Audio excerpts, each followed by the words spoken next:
que es los antediluvianos.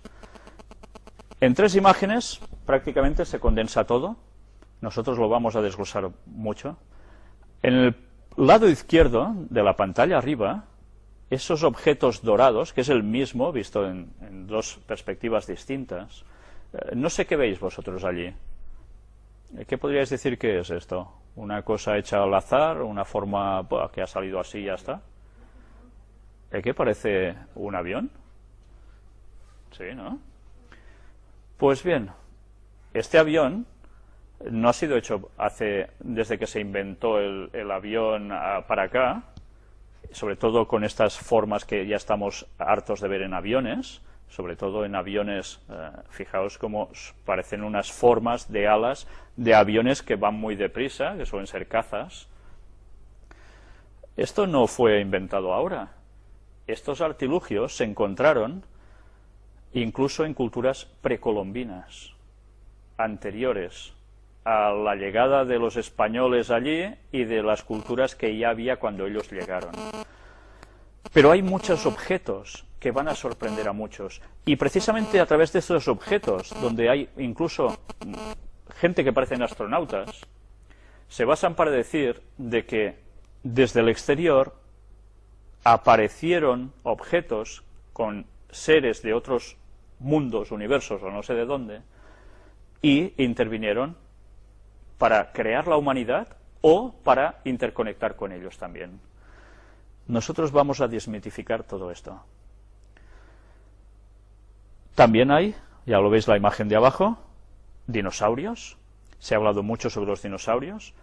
Está extendido por muchas partes de este mundo, restos fósiles. Hay gente que dice, no existieron, eso es un timo, dicen algunos creacionistas muy extremistas. Bien, eso no va acorde con los hechos, los restos fósiles son obvios que están. Pero nosotros deberemos hablar por qué estos animales no están aún ahora entre nosotros. ¿Se extinguieron por un meteorito? ¿Se extinguieron por un cambio de glaciaciones, etcétera, etcétera? ¿Qué pasó con ellos? Y arriba a la derecha hay la clave absolutamente de todo. Cuando vemos esto, evidentemente, todos recordamos, el Arca de Noé, esa historia tan graciosa de que el mundo se llenó de agua por una lluvia tremenda, hubo unas inundaciones terribles, el mundo sucumbió debajo del agua y se salvó una familia de 8 individuos que llevaron muchos animalitos allí dentro, se termina el diluvio, salen y ya está. Bien, vamos a ver si esta historia que se llega a ridiculizar tanto en la actualidad es una burrada o realmente fue una historia cierta. Porque si eso es cierto, va a cambiar el panorama de muchísimas personas que se han tragado lo que les han dicho durante unos cuantos años. Si es mentira, nosotros deberemos rectificar. Si os dais cuenta en el dibujito donde aparece el arca, ¿veis el arco iris? El arco iris actualmente, ya sabéis que lo utilizan, no con 7 colores, sino con 6, el movimiento gay. Bien, 6 ya sabéis que es el número del hombre, no es el número de la perfección. El 7 es el número de la perfección, el número divino. Por algo será que ellos utilizan 6 y no 7. Pero curiosamente, ese arco que sale entre las nubes y que nosotros aún vemos cuando llueve y suele hacer sol, vamos a ver dónde lo remonta el origen bíblico. Y cada vez que vemos eso, nosotros deberemos recordar algo. Vamos a empezar con el tema, precisamente con el principio de todos los libros que están en la Biblia, el de Génesis, que quiere decir orígenes, la creación. Capítulo 1 y versículo 31. Nos vamos a saltar todo el relato de la creación de la vida sobre el mundo, porque, bueno, se supone que más o menos los deberíamos conocer, y quien no lo conozca o lo vea como una tontería, no hace falta ni conocerlo, yo le recomendaría que se buscara una Biblia y empezase a leer desde el Génesis capítulo 1, versículo 1, y fuera adentrándose poco a poco en la lectura bíblica, porque se llevaría auténticas sorpresas. Vamos directamente al versículo 31.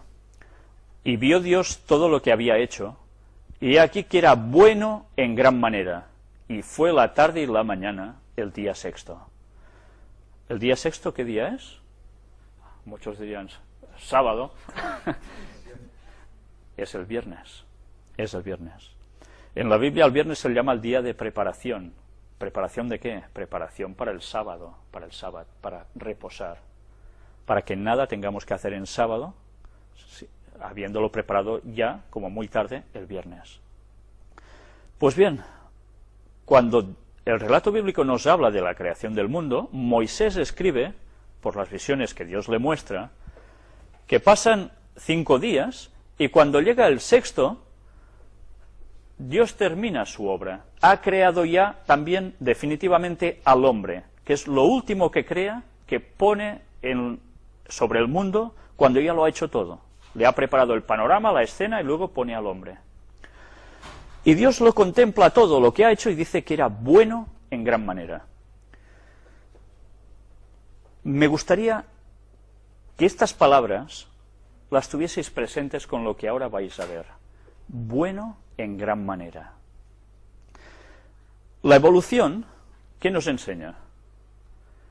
El hombre sale de algún modo, sea a través de una célula, del agua, de no sé qué, de no sé cuánto, va evolucionando hasta llegar a lo que somos nosotros, los seres humanos, ¿no? También ha ido evolucionando a llegar a especies de animales, de vegetación, etcétera, etcétera. Ese proceso, ¿qué conlleva? Según la evolución, han pasado varios formatos de ser que termina siendo humano, pero eso no ha pasado de la noche a la mañana. Explican que pasa por un largo proceso, pero curiosamente, durante ese proceso, ¿qué sucede para que pueda salir la siguiente etapa? ¿Qué es? La muerte. Para que haya cambios evolutivos es necesaria la muerte. ¿La muerte se puede definir como algo bueno? Si Dios crea perfectas las cosas y lo crea bueno en gran manera, ¿Dios crea la muerte? Pues aquí hay un problema. Ya partimos de algo que ya no puede ser. O es una cosa o es la otra. Intentar explicar que el ser humano y la vida tal como la conocemos procede de una evolución implica que hemos de aceptar que hay muerte. Aquí Adán y Eva habían pecado. ¿Se habla de que se haya roto con los mandamientos de Dios? No, acaba de ser creado el ser humano. Aún no han pecado, todo va bien. Entonces, la Biblia nos dice, el pecado es lo que provoca la muerte. Si no pecáramos, no hubiésemos muerto. Si eso es así, ahora vamos a ver una noticia que diremos, ¿y esto cómo cuadra? ¿Sabéis? Ahora está de moda entre los cristianos, según quienes y de los que venimos hablando tantas veces en las conferencias, de que, sí, Dios crea algo que es vida, va evolucionando hasta llegar a lo que somos nosotros. Y esto que relata Génesis es una metáfora, una ilustración, un modo de enseñanza para decirnos algo. Si aceptamos eso, estamos contradiciendo lo que nos dice la Biblia y quién es Dios. Vamos a ver esta noticia de Zenit, ¿cómo no? Pontificio Consejo de la Cultura lanza documental sobre origen del hombre.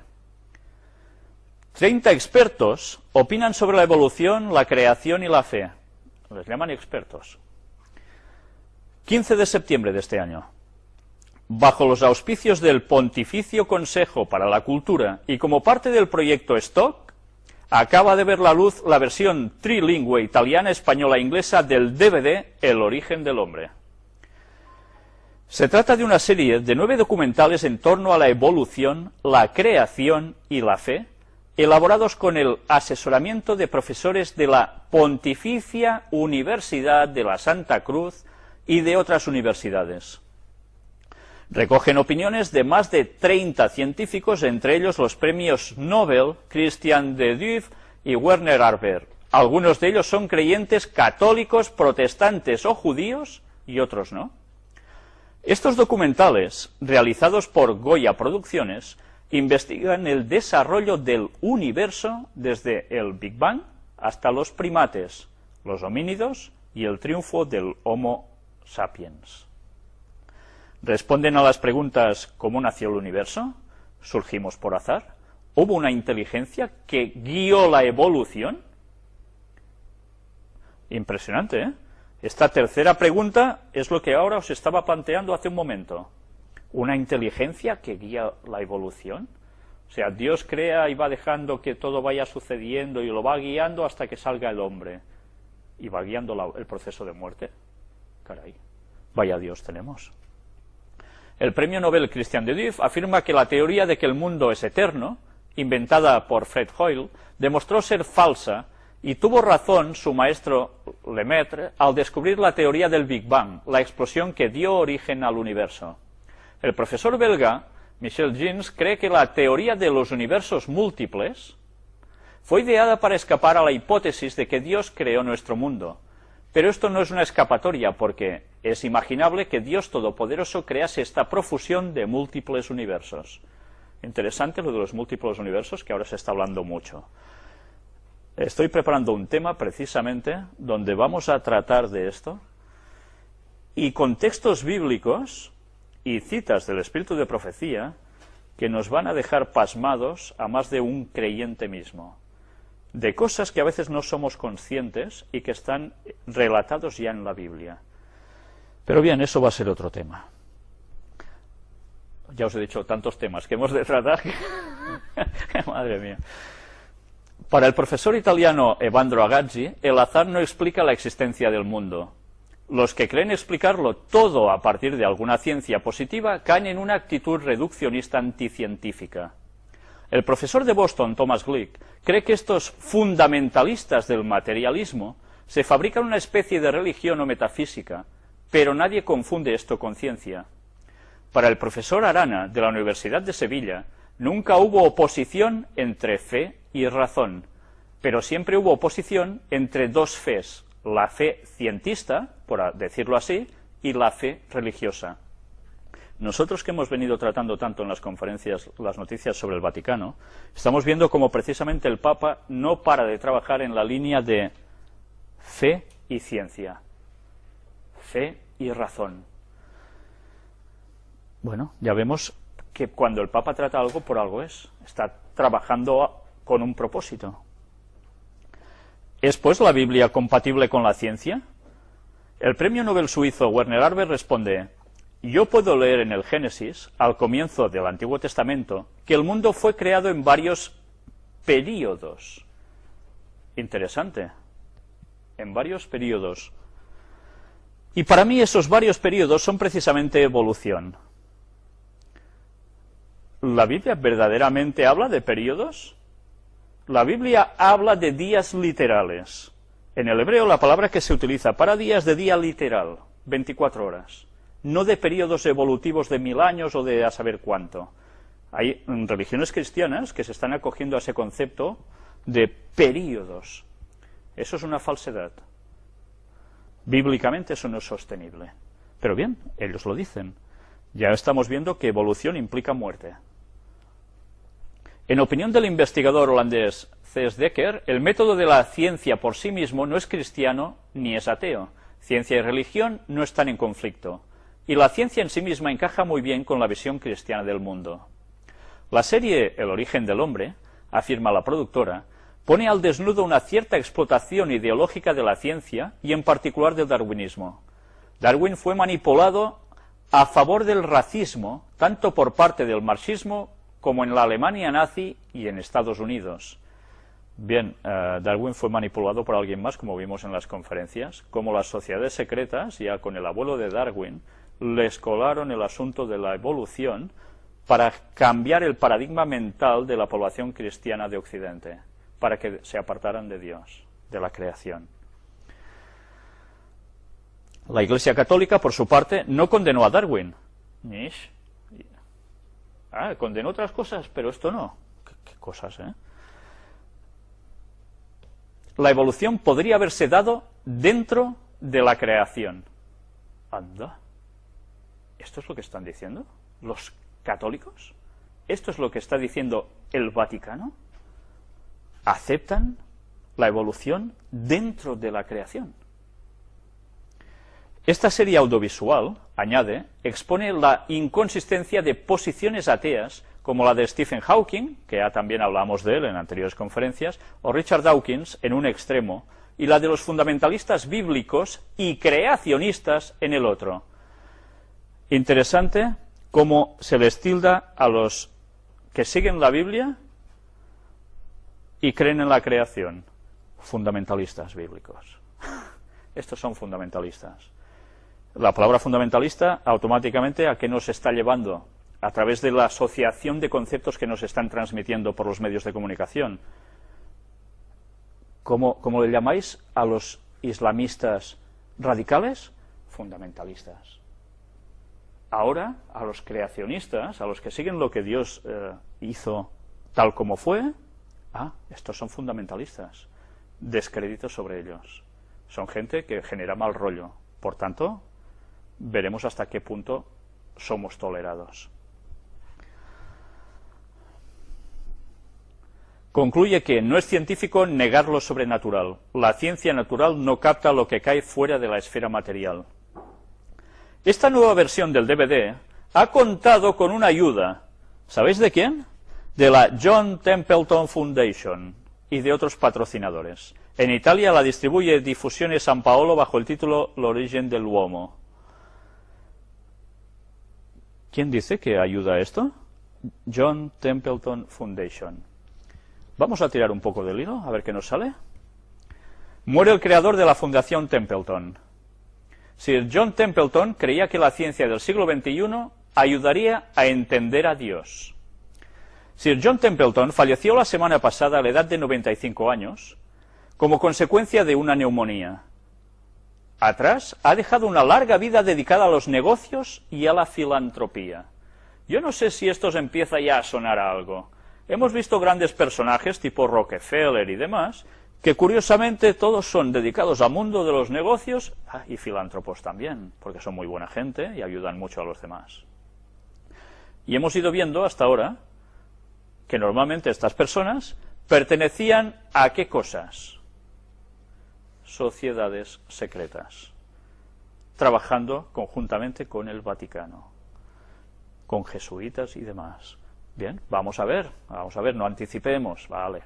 El premio John Templeton, destinado a los investigadores en las realidades espirituales, que es el premio más cuantioso del mundo, y la fundación que lleva su nombre, desde la que se ayuda a científicos y pensadores de todo tipo de disciplinas, son sus principales legados. La finalidad de todo este esfuerzo, resolver las grandes cuestiones de la vida. Para Templeton poco se podía saber de Dios a partir de la Biblia. Anda. Es que es para reírse, ¿eh? Poco se podía saber de Dios a partir de la Biblia. Pues apaga y vámonos. Porque si nosotros conocemos a Dios es a través de la Biblia. Pues bien, primer punto ya, patam. Pero la ciencia del siglo XXI podría revitalizar este conocimiento. A través de la ciencia nos va... Vale, vamos a ver. Hemos de ver a través de qué ciencia, claro. La Fundación John Templeton anunciaba recientemente la muerte el pasado 8 de julio de Sir John Marsh Templeton, creador de dicha fundación. Afectado de una neumonía, el señor Templeton falleció a la edad de 95 años tras dedicar durante las últimas décadas su fortuna a la Fundación John Templeton, creada para tratar de resolver las grandes cuestiones de la ciencia, la religión y el sentido de la existencia humana. ¡Qué forma de malgastar dinero! Madre mía. Claro, si se deja la Biblia ya se pueden ir gastando ese dinero. John Templeton fue un gran hombre de negocios, pionero en inversiones financieras, que al mismo tiempo mostró siempre un gran interés por el conocimiento. De hecho, el lema que creó para su fundación fue: «Qué poco sabemos, qué gran deseo de aprender. Nacido en Tennessee, amasó una enorme fortuna y donó cientos de millones de dólares al fomento de la comprensión de lo que él llamaba las realidades espirituales. Vosotros amasáis grandes fortunas trabajando, ¿verdad? Vendiendo cupones, yendo a la oficina, pintando en algún lugar. ¿Sí? Bueno. Pues bien, hay personas que, mira, tienen suerte en la vida, tú, y suben como la espuma. ¿Qué cosas? Bien. Premio Templeton. Su carrera comenzó en Wall Street. ¡Ay, madre! Será que no hemos tratado de Wall Street también en las conferencias, ¿no? Como precisamente los jesuitas están detrás de Wall Street en todas las maniobras de bolsa. Perfecto. En el año 1937, y lo llevó a crear uno de los mayores y más exitosos fondos de inversión internacionales. Llegó a ser uno de los hombres más ricos del mundo y fue nombrado caballero por la reina Isabel II de Inglaterra en 1987 por sus abundantes obras filantrópicas. En 1972 creó el Premio Templeton, que es el premio con la dotación más cuantiosa del mundo, de los concedidos a un solo individuo. Hoy por hoy asciende a 1 millón de euros y va destinado a reconocer logros ejemplares alcanzados por investigaciones o trabajos relacionados con la dimensión espiritual de la vida. Creo que me voy a presentar, a ver si me llevo ese dinerillo, tú. Bueno, es curioso, ¿no? A través de estos trabajos da esta cantidad de dinero. Según publica el New York Times, a lo largo de su historia, John Templeton invirtió asimismo gran parte de su fortuna en pensadores e innovadores espirituales. Innovadores espirituales, como, vamos a reír, la Madre Teresa, de la cual vimos nosotros como el propio Juan Pablo II tuvo que sacarle demonios, dice, ¿no? Impresionante. Bueno, pues nada, muy bien, sigamos. El predicador evangélico Billy Graham, anda, qué bien también, otro personaje que trabaja en la masonería y que está llevando al mundo cristiano al mayor ecumenismo mundial, de los protestantes con los católicos. Madre mía. El escritor soviético Alexander, etcétera, etcétera, el físico Freeman D., etcétera, el filósofo Charles Taylor. En 1987 creó la Fundación John Templeton, situada en Pensilvania y dedicada a servir como catalizador filantrópico de nuevos descubrimientos en áreas relacionadas con las grandes preguntas, desde las leyes de la naturaleza y del universo hasta la naturaleza del amor, la gratitud, el perdón o la creatividad, explica la web de la Fundación. Ya sabéis que la mayor parte de fundaciones fueron creadas también porque en Estados Unidos las fundaciones lo tienen muy bien a nivel de contribuir. Son grandes formas de desgravar los beneficios, ¿vale? Sigamos, porque no hay que ser tan mal pensado quizás, ¿no? Hacer ciencia de temas religiosos. Inevitablemente, el altruismo de John Templeton generó siempre controversia. Los críticos señalaban que sus realidades espirituales suponían de por sí una contradicción, dada la supuesta incompatibilidad entre ciencia y Dios. Para muchos, la idea de progreso en la religión resultaba extraña, al igual que la cesión de ayudas para descubrimientos en este campo. Pero John Templeton no se rindió y su fundación se dedicó a promover la aplicación de la metodología científica al estudio de temas religiosos. La física teórica, la biología evolutiva y las ciencias cognitivas se aplicaron a este objetivo. Así, por ejemplo, la fundación promovió un estudio de coste multimillonario acerca del perdón o un estudio de 2 años de duración destinado a demostrar el efecto de la oración en 600 pacientes que habían sido sometidos a cirugía. ¿Y para esto hay que gastar tanto dinero? Yo realmente no lo entiendo. Perdóname, pero me es imposible captar esto. 2 años de duración destinados a demostrar el efecto de la oración, que no lo hemos comprobado en nuestras vidas, ¿acaso? Pues recomiendo a la gente que no ora que lo haga, porque se va a llevar auténticas sorpresas, porque se dará cuenta que Dios sí está allí. Pero además, un coste multimillonario para tratar acerca del perdón. Pues a Jesús, ¿cuánto dinero le deberían haber dado por hablar del perdón? Es increíble. Es realmente increíble. Pero bueno, Y aunque los críticos siguieron manteniendo que la reconciliación entre ciencia y religión no era posible, y que estos estudios eran ingenuos y estaban motivados solo por el deseo de situar a las creencias religiosas al mismo nivel que el conocimiento científico, otros pensadores defendieron la intención de la Fundación, señalando que la ciencia no debía tener el monopolio sobre la verdad y que ciencia y religión podían cooperar de manera productiva. Lo mismo que está diciendo ahora el Papa, ¿eh? Una mina de oro. John Templeton dedicó una gran parte de su fortuna a la Fundación John Templeton, que actualmente cuenta con una donación de aproximadamente 1.000 millones de euros y que destina cerca de 45 millones anuales a premios. La mayor parte de las aportaciones económicas de dicha fundación van a la investigación científica de importantes universidades, en campos como la física teórica, la cosmología y las ciencias sociales, así como en estudios relacionados con el amor, el perdón, la creatividad, etcétera. Ya os estáis dando cuenta de a qué va destinado todo ese dinero.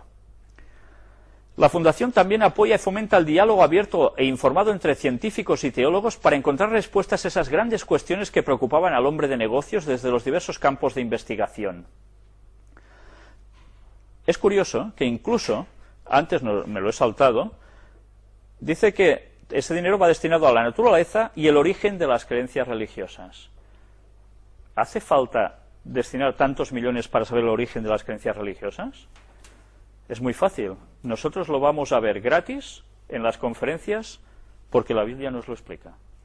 Y eso está gratis al alcance de todo el mundo. Pero bien, se ve que hace falta destinar millones para eso. Templeton, que fue presbiteriano, señalaba que se podía conocer relativamente poco de Dios a través de las Escrituras y de la teología actual, pero que las revelaciones científicas podrían convertirse en una mina de oro para la revitalización de la religión en el siglo XXI. Es interesante esto.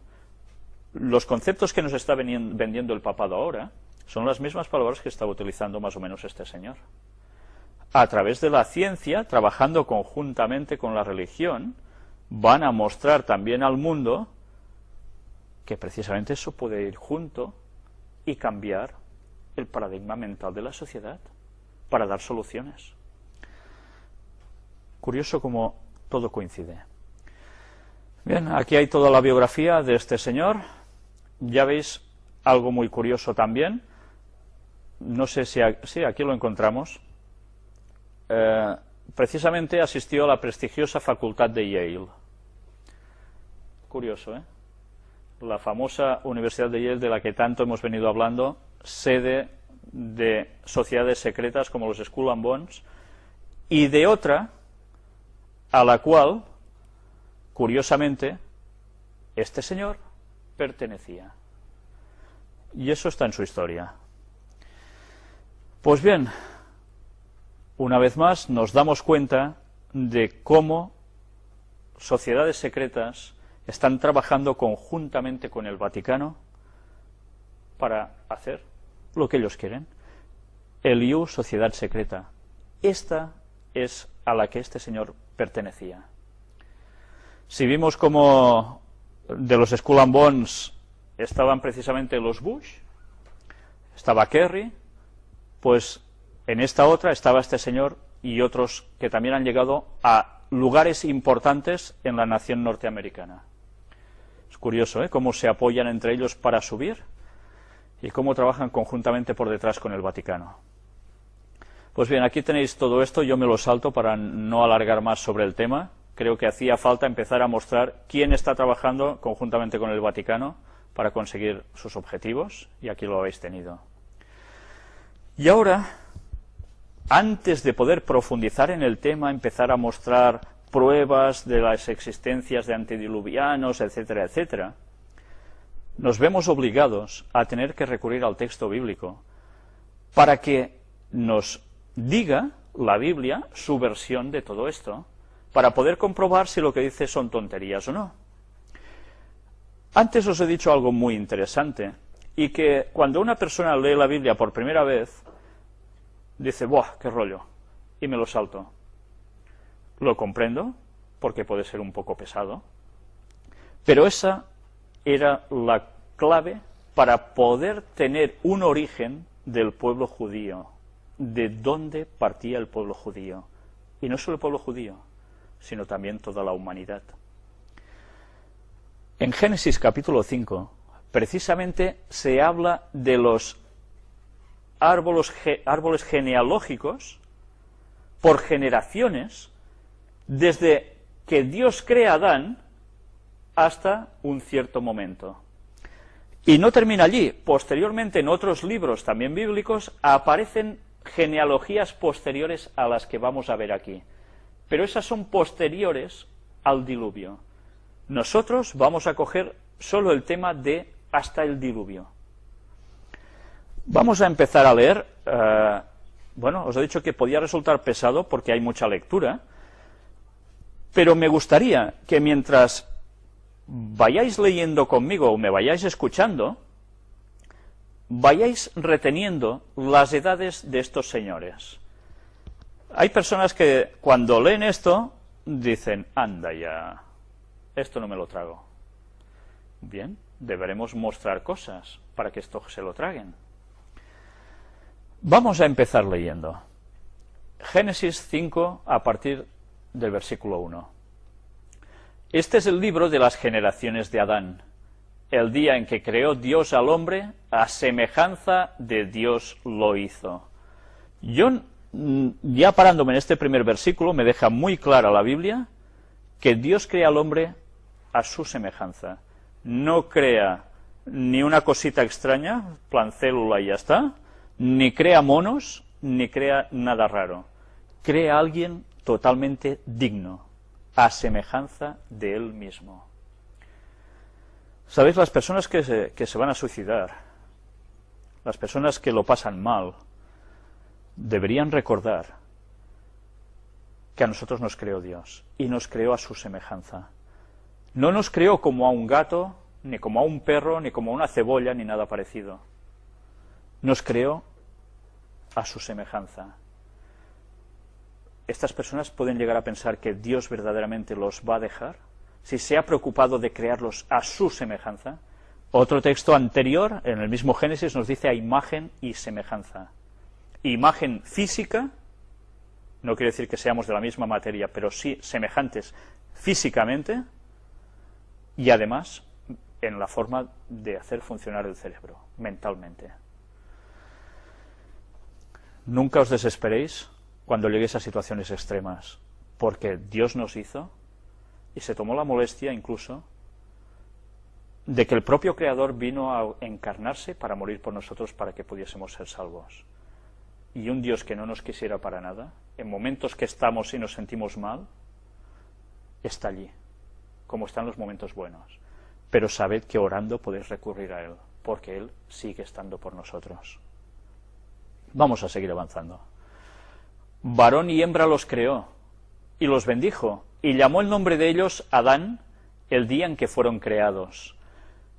Y vivió Adán 130 años, y engendró un hijo a su semejanza, conforme a su imagen. Interesante ver cómo cuando Dios crea al hombre utiliza estas palabras, y cuando Adán tiene un hijo, se utilizan las mismas. Y después de estos 130 años tiene un hijo, y llamó su nombre Set. Yo no sé si, quizás los que no conocéis tanto de la materia bíblica, sabéis quién era Set. Set fue el tercer hijo de Adán y Eva. Todos conocemos la famosa historia de Caín y Abel, cómo Caín se levanta contra su hermano y lo mata, y tienen luego otro hijo que se llama Set, que viene a ser el hijo llamado el de la restitución.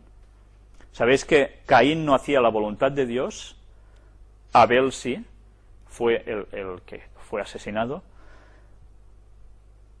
Si solo hubiese estado Caín y hubiesen habido con sus mujeres o su mujer, etcétera, etcétera, hubiesen procreado, las enseñanzas de Caín sobre sus hijos, ¿hacia qué lado hubiesen ido? ¿Hacia Dios o hacia lo contrario? Evidentemente hacia lo contrario, porque parece ser que él no se arrepiente de nada de lo que ha hecho. Dios es necesario que permita que tengan otro hijo, y este es llamado Set. Pero no fue el único. Los textos bíblicos nos sigue diciendo que después engendró hijos e hijas. Y los primeros pobladores del mundo fueron sus hijos, no había más. Set fue un hombre fiel a Dios. Y esto es lo importante de por qué se nos habla de genealogías en la Biblia. Porque precisamente a través de su genealogía, con el paso de los años, vamos a llegar hasta el diluvio, con alguien en concreto, y que después de sus hijos, de su linaje, de uno de sus 3 hijos, va a seguir avanzando y pasando los años hasta llegar a un personaje que hace un antes y un después en la historia de la humanidad, y es Jesús. Por eso la Biblia nos habla de genealogías, porque es necesario situar a Jesús en el contexto histórico del mundo y de dónde procedía también como humano. Vamos a seguir leyendo. Y fueron los días de Adán, después que engendró a Set, 800 años, e engendró hijos e hijas. Y fueron todos los días que vivió Adán 930 años y murió. ¿Habéis conocido a alguien que haya vivido 930 años? Ni de casualidad, ¿verdad? Los máximos que vemos son 100 y pocos años, y luego, claro, les toca palmarla, normal, no llegan a más. Y ya es mucho. En cambio aquí, lo sorprendente es que nos dice que Adán, recién salido de la mano de Dios, 930 años. Algún día hablaremos precisamente de cómo Adán es dotado de una cantidad de energía. Imaginaos que el ser humano es una pila, ¿vale? Una pila, sabéis que cuando se enchufa en algún sitio, empieza a conectarse, se va gastando, ¿no? Ellos comían de una cosa llamada el árbol de la vida, del cual después llegaremos a hablar. Es el árbol que, comiendo de sus frutos, les iba perpetuando la longevidad. Y eso estaba en el jardín del Edén. Luego veremos qué sucede con esto. Pero el hombre que es dotado de una cierta cantidad de energía innata, que todos tenemos, más adelante veremos qué proporción de energía tenemos nosotros respecto a Adán, porque eso es muy interesante. Y vamos a ver cómo la vida va pasando del árbol, precisamente este de la vida, ya no se puede comer, y la caída, longevidad de sus años llegan a su clímax, después de 930 años. Pero claro, ya la lógica nos dice que si, y porque ya lo sabemos de sobras, sin saber mucho de Biblia, que el mundo ha ido siempre como ha ido, poco ha ido bien, ¿verdad? Pues lógicamente uno se separa de Dios, no come de eso, la energía se irá agotando porque no la reemplazas con nada.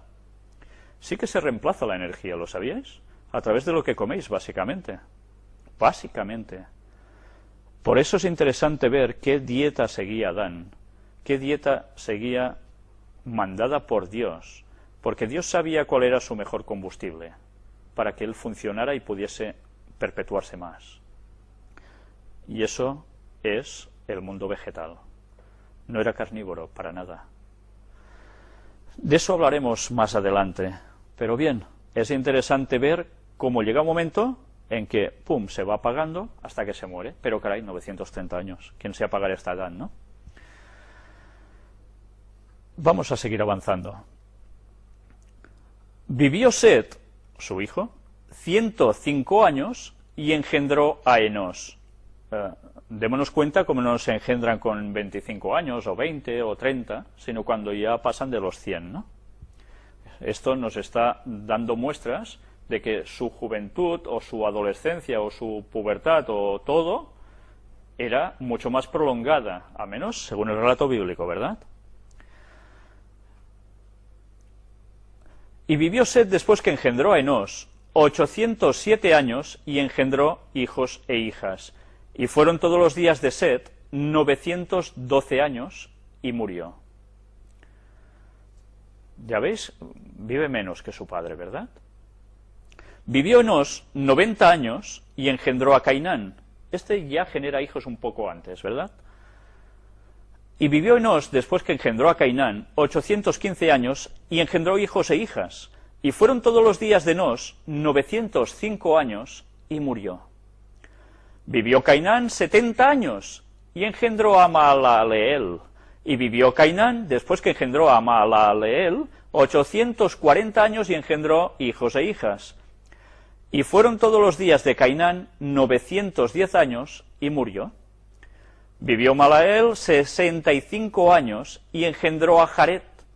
Y vivió Mahalaleel, y menos mal que no sale más veces porque leerlo es un rollo, después que engendró a Jared 830 años y engendró hijos e hijas. Y fueron todos los días, pues sí, sale otra vez, de Mahalaleel 895 años y murió. Vivió Jared 162 años y engendró a Enoc. Aquí vamos a hacer una paradita. Enoc. Este personaje nosotros lo vimos en una anterior conferencia, pero nosotros vamos a ver mucho más en esta serie de conferencias sobre el mundo antediluviano sobre este personaje. Y deberemos aprender grandes lecciones de él, porque él nos va a dar la lección de lo que nosotros debemos hacer ahora, porque en sus tiempos iba a suceder algo y en los nuestros va a suceder algo bastante semejante, bastante parecido. Pero bien, vamos a seguir. Y vivió Jared, después que engendró a Enoc, 800 años y engendró hijos e hijas. Y fueron todos los días de Jared 962 años y murió. Vivió Enoc 65 años y engendró a Matusalén. Este nombre sí que os suena, ¿no? Es más viejo que Matusalén, ¿eh que sí? Madre mía, el Matusalén, famoso. Y caminó Enoc con Dios, después que engendró a Matusalén, ¿veis? Era hijo de Enoc, 300 años y engendró hijos e hijas. Y fueron todos los días de Enoc 365 años. Caminó pues Enoc con Dios y desapareció, porque le llevó Dios. Uf. ¿Qué pasa? ¿Qué quiere decir que desapareció porque se murió? ¿Se lo lleva Dios al cielo porque está muerto y en alma se lo lleva y tal? ¿Es eso lo que nos dice el texto? No. Más adelante iremos viendo qué le sucede a Enoc. Pero ya nos damos cuenta enseguida que es bastante distinto al resto de personajes, porque nos da una descripción de cosas que le suceden que a los otros no nos dicen nada. Vivió Matusalén 187 años y engendró a Lamec. Y vivió Matusalén después que engendró a Lamec 782 años y engendró hijos e hijas. Fueron pues todos los días de Matusalén 969 años y murió. Y ahí tenéis el récord Guinness de años. Este señor es el que ha vivido más años en la historia de la humanidad. 969 años. Y podréis decir, ¿y cómo es que él, que ya no es de la misma generación que Adán, evidentemente, porque Adán fue el primero, viva pues bastante más aún que el propio Adán? La Biblia nos va a dar una explicación a eso, y los escritos de Ellen White nos lo van a terminar de aclarar por si no lo hemos pillado. Pero ya veis la edad que vivió este señor, casi nada. Vivió Lamec 182 años y engendró un hijo, y llamó su nombre Noé. Anda, ahí está nuestro personaje central, sobre el que va a pulular toda la conferencia, pero del cual no hablaremos tanto tampoco, porque con él básicamente es cuando terminaremos la conferencia, al menos este tema. Diciendo, este nos aliviará de nuestras obras y del trabajo de nuestras manos, a causa de la tierra que Jehová maldijo. Aquí hay una primera profecía. Cuando el padre llama el nombre de su hijo Noé, está lanzando una profecía. Porque ese hijo, él sabía que sería el que aliviaría al ser humano, a la tierra, en general, que Dios maldijo. ¿Dios maldijo la tierra? Si creó todo bueno en gran manera. Todos recordamos el momento de la caída de Adán y Eva, quien no, que lo busque en sus Biblias. Llega un momento en que transgreden y Dios maldice la tierra y algo más, y pasa una serie de factores. Pues bien, este Noé sería el encargado de hacer algo especial. Y vivió Lamec, después que engendró a Noé, 595 años y engendró hijos e hijas. Y fueron todos los días de Lamec 777 años y murió. Vaya número perfecto, ¿eh? 777 años. Y siendo Noé de 500 años, engendró ¿a quién? A Sem, a Cam y a Jafet. Y supongo que ya lo sabéis, pero si no, he de deciros que cualquiera de vosotros que estáis aquí y de los que están viendo las conferencias en sus casas, en cualquier parte del mundo, y los que no lo ven, todos, descendemos de uno de estos tres hijos de Noé, de Sem, de Cam o de Jafet.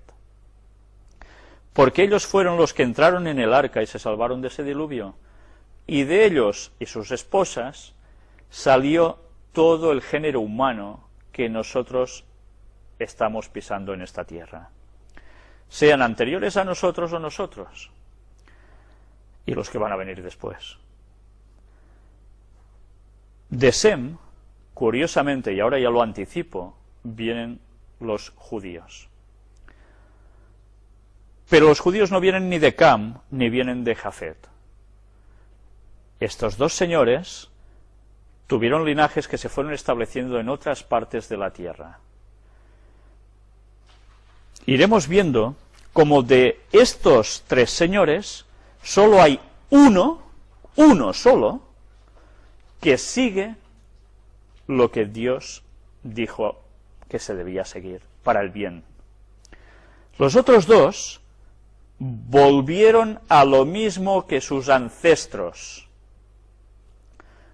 Y si empezáis a darle vueltas a esto, una vez sepáis cómo iremos desglosando en esta conferencia lo que sucedió, entenderéis el por qué ese señor que se gastó tantos millones en investigar el origen de las creencias o religiones, se lo podía haber ahorrado si hubiese hecho caso de la Biblia, donde se habla de todo esto. Dinero mal gastado, desde luego. Pues bien, vamos a seguir. Ya entramos en el capítulo 6. Aconteció que cuando comenzaron los hombres a multiplicarse sobre la faz de la tierra y les nacieron hijas, que viendo los hijos de Dios que las hijas de los hombres eran hermosas, tomaron para sí mujeres, escogiendo entre todas.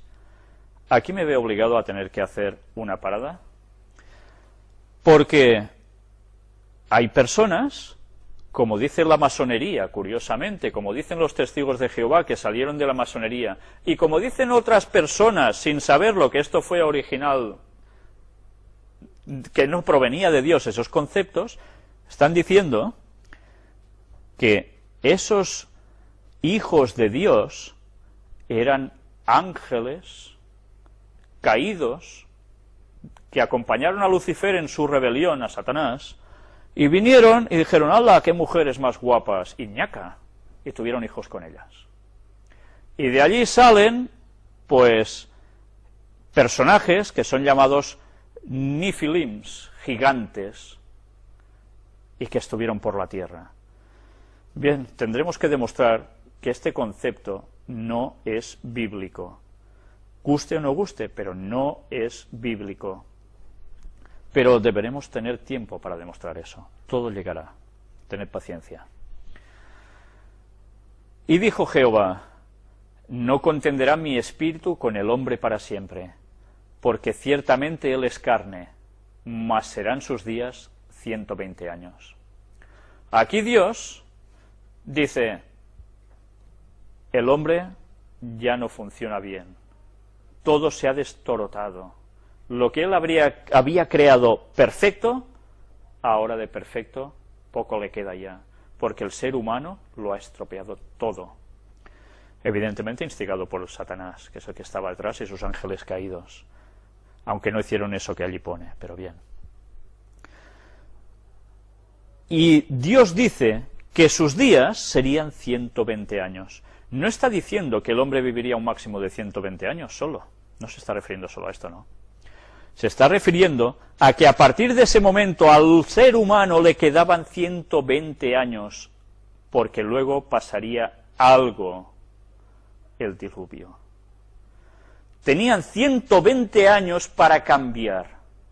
Tenían 120 años para volver a Dios y hacer las cosas bien. El hombre no hizo caso. Pero bien, vamos a seguir avanzando. Había gigantes en la tierra en aquellos días. Y también después que se llegaron los hijos de Dios a las hijas de los hombres y les engendraron hijos.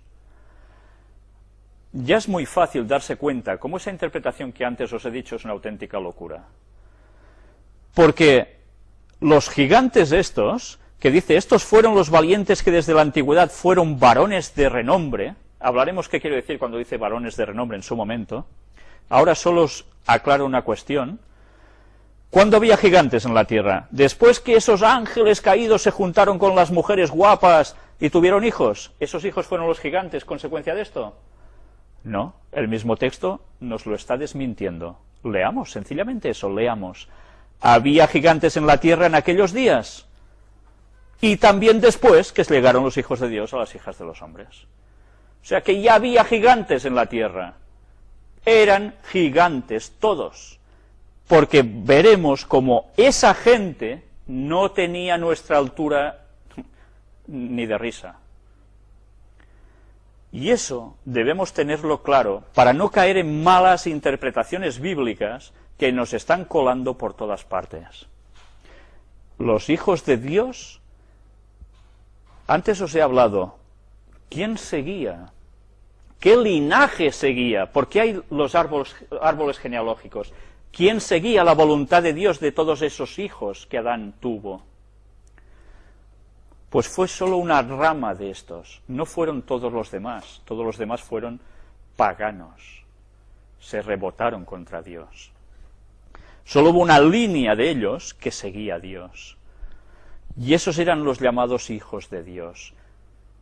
Hay personas que dicen, bueno, es que los hijos de Dios también se habla en el libro de Job, que aparecen delante de Jehová junto a Satanás como representante de este mundo, y esos son gente de otros mundos o son ángeles. Sí, son gente de otros mundos, no son solo ángeles, no. Pero no necesariamente esos hijos de Dios son los mismos que hicieron esto aquí. ¿Quién es hijo de Dios en la tierra? Jesús, ciertamente, pero ¿quién más? Todo aquel que hace la voluntad de Dios. Y estos eran los que, siguiendo lo que Dios quería, vieron que las otras mujeres eran muy atractivas. ¿Las suyas no lo eran, acaso? Si eran salidos de la mano de Dios hacía poco tiempo, ¿iban a ser unos cardos burriqueros? Serían muy guapas. Pero ¿qué diferencia había entre unas y las otras que les llamaron la atención? Luego la Biblia nos va diciendo qué pasó con todo esto, y cómo la historia siempre decimos que se repite, y nosotros nunca aprendemos porque somos así de tarugos. Las mujeres de los que no seguían a Dios eran mujeres que iban muy explosivas por la vida, ¿me entendéis? ¿Qué hace el pavo real para mostrarse? ¡Buah! Despliega todo su abanico de colores majestuosos, y anda, te lo tenías que mirar, ¿verdad que sí? Porque es precioso. Pues bien, el pueblo de Dios, sus mujeres deberían ser personas sencillas, sin revoloteos maraposaicos, y deberían ser gente normal, porque su verdadera belleza estaría en el corazón. Eso no quiere decir que uno no tenga que cuidar su aspecto físico, pero la otra era la provocación. Y nosotros debemos aprender de la historia que nos va diciendo la Biblia, que cómo el pueblo de Dios se descarrió posteriormente también, y hablo ahora de postdiluvio, porque las mujeres de los otros iban en plan sex symbol, provocando. Y se juntaba músicas, tamboriles, mucha marcha, no sé qué, lo mismo que sucede ahora. Y el pueblo de Dios era seducido, y así entraba la idolatría y así se terminaba todo. Y la historia siempre se va repitiendo y nunca aprendemos de eso. Eso sucedió ya en los orígenes del hombre. Y pasó lo que pasó. Y vio Jehová que la maldad de los hombres era mucha en la tierra. No dice que había algún malillo. No, era mucha en la tierra. Y que todo designio de los pensamientos del corazón de ellos era de continuo solamente el mal. Era de continuo solamente el mal. No pensaban una de buena. ¿Puede ser que se llegue a ese punto? Pues sí, sí puede ser. Y más adelante hablaremos también de esto. Y se arrepintió Jehová de haber hecho hombre en la tierra y le dolió en su corazón. Hay gente que cuando dice, pues que Dios, que se arrepiente, ¿no? Pues este Dios es tonto, ¿qué es? Esto ni es Dios ni es nada. Pensemos que estamos hablando en un lenguaje humano, para que nosotros podamos entender.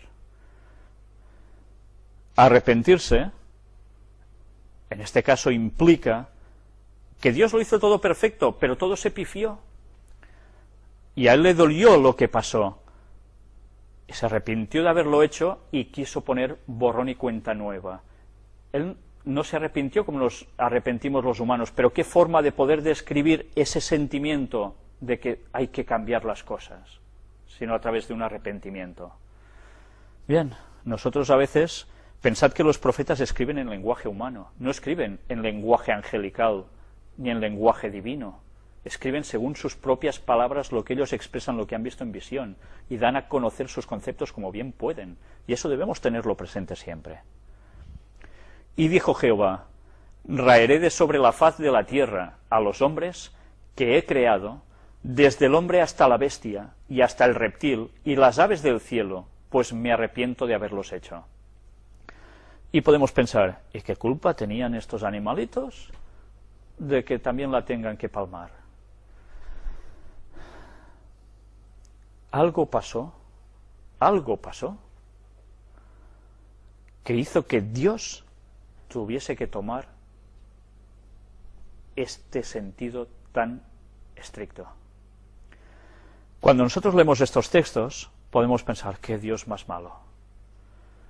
Cuando nosotros sepamos qué pasó, entenderemos que no había otra solución. Todo lo iremos viendo, porque a veces los textos nos están ya dando a entender cosas que si nosotros no terminamos de encajar con más detalles, estamos perdidos. De ahí que la investigación de la palabra de Dios debe ser algo muy riguroso y muy profundo, porque si no, no nos vamos a enterar de nada. La Biblia se ha dado, normalmente, escrita de un modo, para que nuestras mentes se centren en algo y se amplíen con ese estudio. Porque la mente humana debe crecer, no debe ser aborregada. Los medios de comunicación, cuando ponéis la tele, ¿qué programas veis? Culturales todos, ¿verdad? Impresionantes. ¡Buah! Nos llenamos de una cultura, nuestras mentes crecen, ¡buah! Somos ya... ¡uf! No, nos ponen programas de idioteces continuas y nuestra mente, ¿en qué se centra? En eso, en imbecilidades. Por tanto, nuestras conversaciones, ¿qué van a ser? Hay un texto bíblico que dice, del corazón mana la boca. Lo que tenemos aquí es de lo que vamos a hablar. De lo que es nuestro pensamiento central es lo que vamos a divulgar a los demás. ¿Va a ser del Evangelio? ¿O va a ser de que, mira, ya se le puso los cuernos y el otro no sé qué, y jaja? Esas estupideces son las que están llevando al mundo a ser el mimetismo de lo que están viendo. Y nuestros cerebros, que funcionan como esponja, se empapan de eso y llegamos a ese nivel. Y no, ahora sí que puedo utilizar la palabra, y no evolucionamos a más, ¿vale? Sino todo lo contrario, nos aborregamos. ¿Y a eso no le damos importancia? Pues así va nuestro país y van tantos otros, y más que van a ir. Por eso había unos que seguían a Dios y otros que no. Y nos vamos a quedar bastante perplejos cuando veamos qué hacía esa gente, porque veréis qué extraordinario paralelismo con nuestros días. Y hay unos textos bíblicos que son una advertencia que nos dicen, como en los días de Noé, así será cuando el Hijo del Hombre vuelva. si nosotros conocemos qué hicieron ellos, sabremos cuándo va a venir Jesús aproximadamente. La historia se va a repetir. Pero Noé halló gracia ante los ojos de Jehová. Ah, porque él sí, porque era más simpático, era el más mono. No, porque él hacía la voluntad de Dios. Estas son las generaciones de Noé. Noé, varón justo, era perfecto en sus generaciones. Con Dios caminó Noé. Y engendró Noé 3 hijos, a Sem, a Cam y a Jafet. Y se corrompió la tierra delante de Dios, y estaba la tierra llena de violencia. ¿Cómo está nuestra tierra actualmente? Llena de paz, ¿verdad? Llena de tranquilidad y sosiego. La tierra llegó a estar llena de violencia. Luego leeremos escritos de Ellen White impresionantes describiendo esas situaciones. Pero desde luego, ya viendo eso, nos damos cuenta de que precisamente bien las cosas no iban. Y miró Dios la tierra, y he aquí que estaba corrompida, porque toda carne había corrompido su camino sobre la tierra. Casi nada, toda carne. Dijo pues Dios a Noé: he decidido el fin de todo ser, porque la tierra está llena de violencia a causa de ellos, y he aquí que yo los destruiré con la tierra.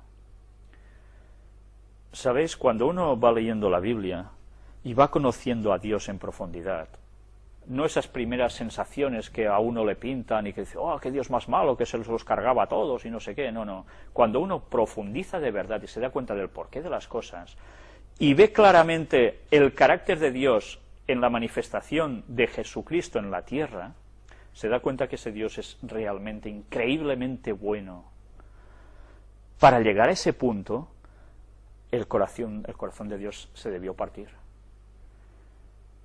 Porque con todo lo que ha hecho y hace por nosotros aún ahora, con la misericordia y cómo nos está aguantando, para llegar a exterminar a la humanidad y a la tierra así, qué mal lo debió pasar, qué mal. Hazte un arca de madera de gofer, harás aposentos en el arca, y la calafatearás con brea por dentro y por fuera. Y aquí Noé recibe la instrucción de que para evitar el desastre y subsistir, debía hacer un arca. En una anterior conferencia hablamos sobre Ron Wyatt, el arqueólogo que encontró el arca de Noé en Turquía, precisamente, y de la cual estuvimos hablando. Trataremos más sobre este señor, y iré, si Dios quiere, exponiendo las investigaciones que estamos haciendo últimamente al respecto, sobre otras cosas que este señor encontró. Y las cosas están yendo por buen camino, os lo anticipo. Creo que vamos a llevarnos grandes sorpresas en poco tiempo, si Dios quiere, y os lo podré traer con argumentación, creo que buena. Orad para que eso sea así. Yo no voy a leeros más textos bíblicos, porque nosotros no llegaremos al momento ya del diluvio y lo que pasa después, porque nos vamos a quedar precisamente hasta el momento cuando va a caer el diluvio. Porque lo que ahora nos atañe a nosotros es descubrir qué situación había en ese mundo que al fin del tiempo se va a repetir y que Jesús volverá precisamente por ello. Haciendo un poco de resumen conceptual de en qué años nos estamos moviendo, hemos de hablar que la creación de Dios fue aproximadamente hace unos 4000 años antes de Cristo.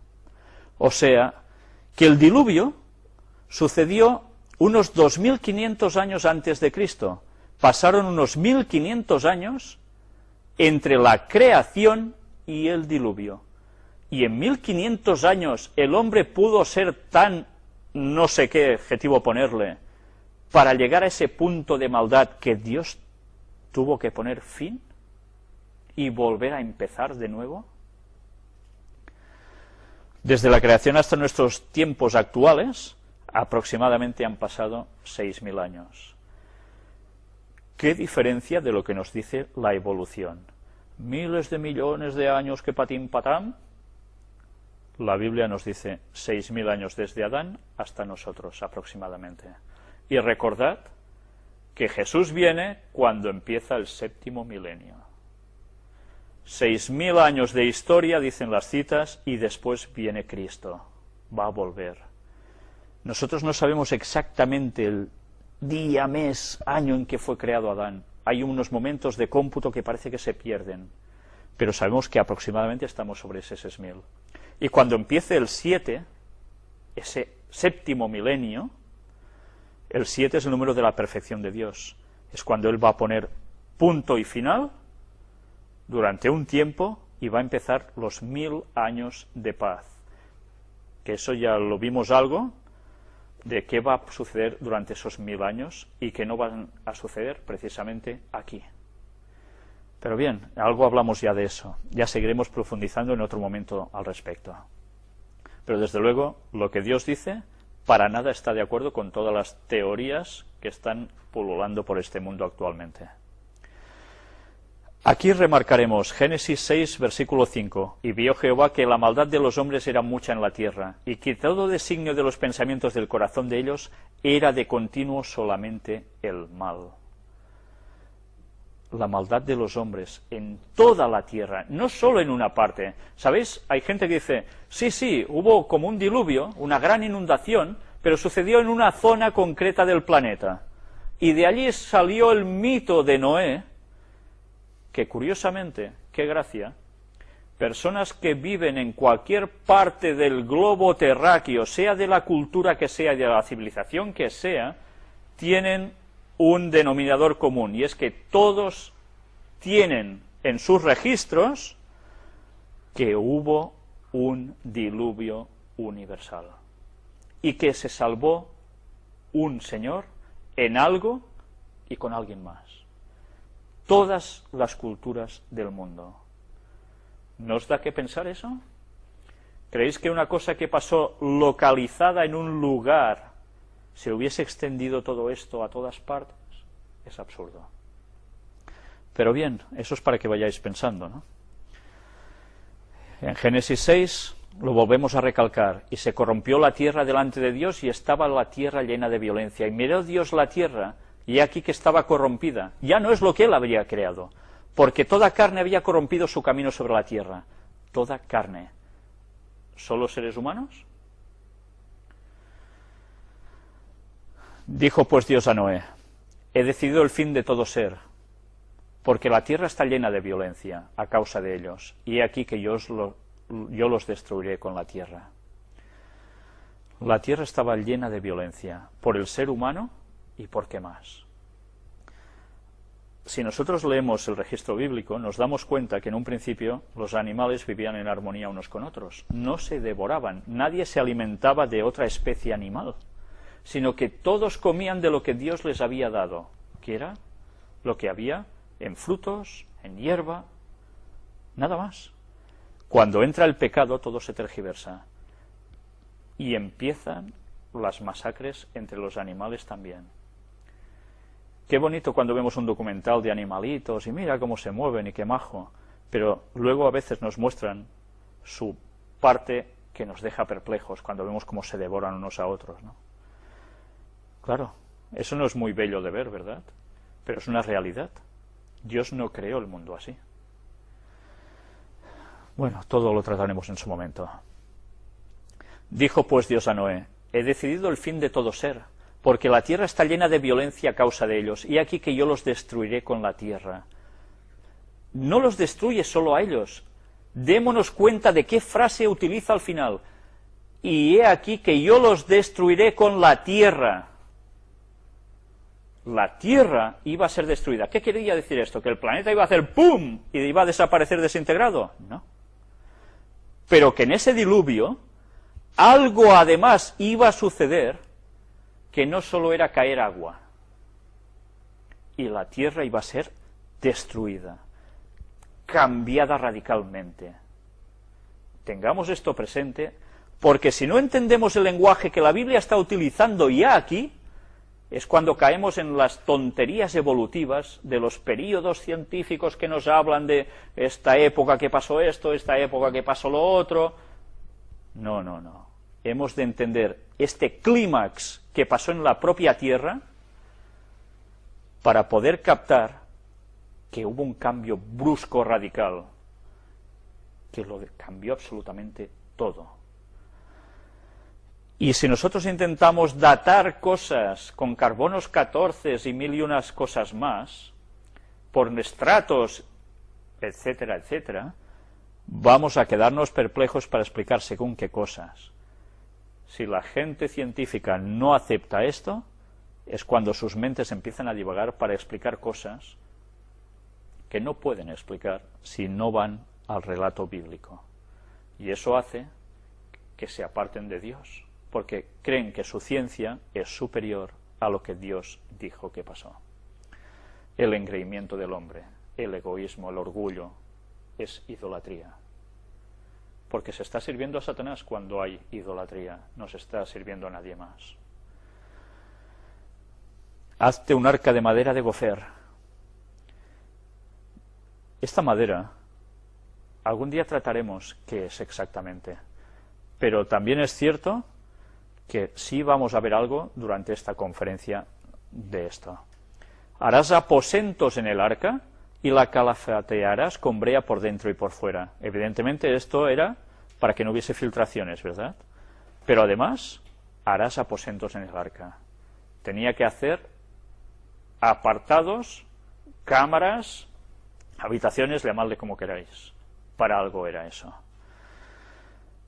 Bien, antes de enseñar estos diagramas sobre la longevidad de los seres humanos, en gráfico, lo que antes hemos leído, ahora vamos a verlo en gráfico de un modo exponencial claro, vamos a hacer un pequeño descanso.